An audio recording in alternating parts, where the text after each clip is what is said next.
Okay, this is the Phillip O'Sullivan test space exhibition and study examination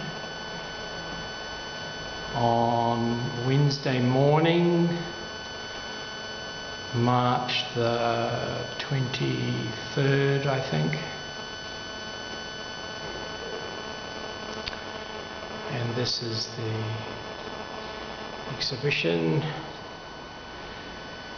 There's work on the floor, quite a bit of work on the floor. There's about 80 drawings done since the start of the year, and this is the middle of the 5th week. And over here we'll begin with a small narrative of blood. So there's a kind of blood narrative going on here with these drawings, and I've assembled them in a way that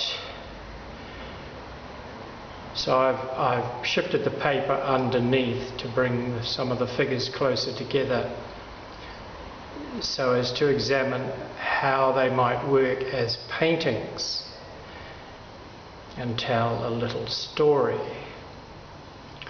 It's a rather grim little story, nevertheless.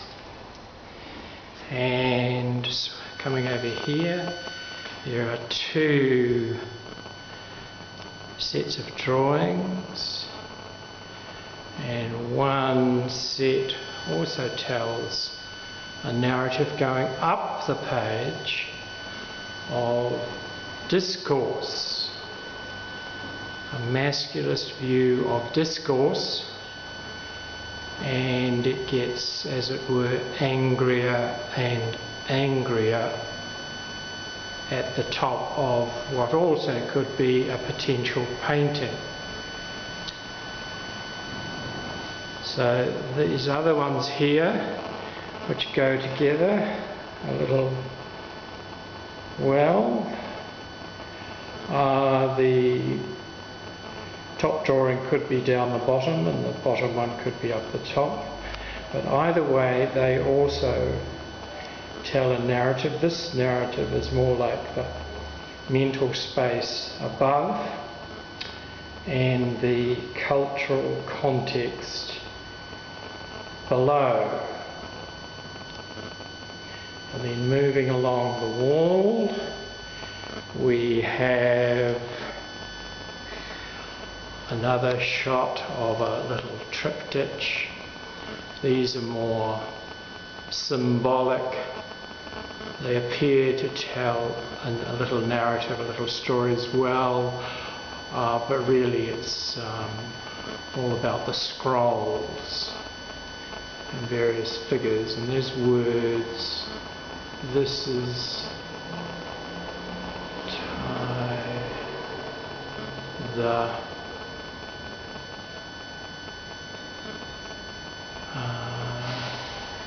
one. This is the one, and shit, I think of the other one.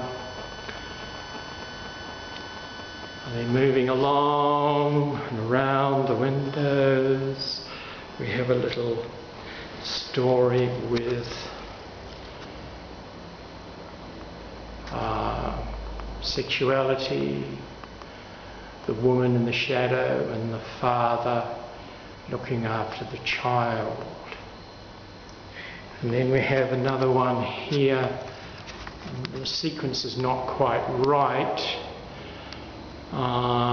nor the positioning, but there's 3 prone figures with erections, so it's a masculist statement about death, and there's fire pouring forth from the gonads of the one central figure.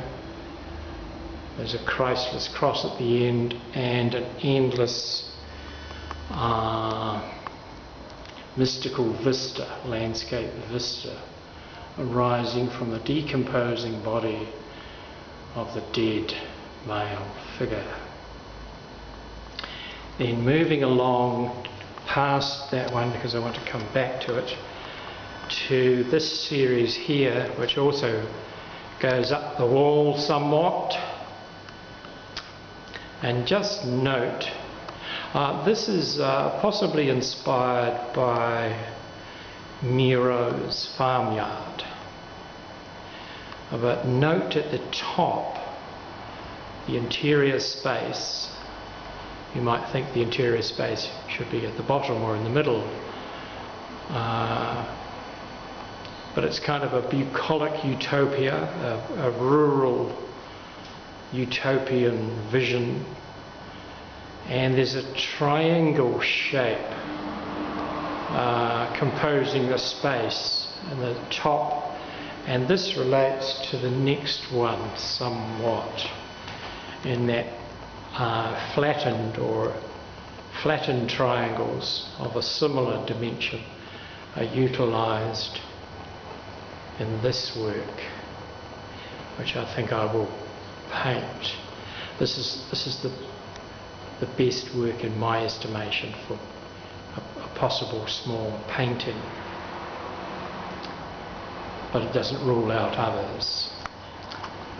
Thank you, Richard, for your suggestion. I have found this an interesting exercise, much more interesting than any test space exercise I've ever done before, and it really feels like what the test space idea is all about. And it's wonderful to get there at long last. Thank you very much. This is Phillip O'Sullivan signing off from Massey University Test Space. This little movie is 7 minutes long.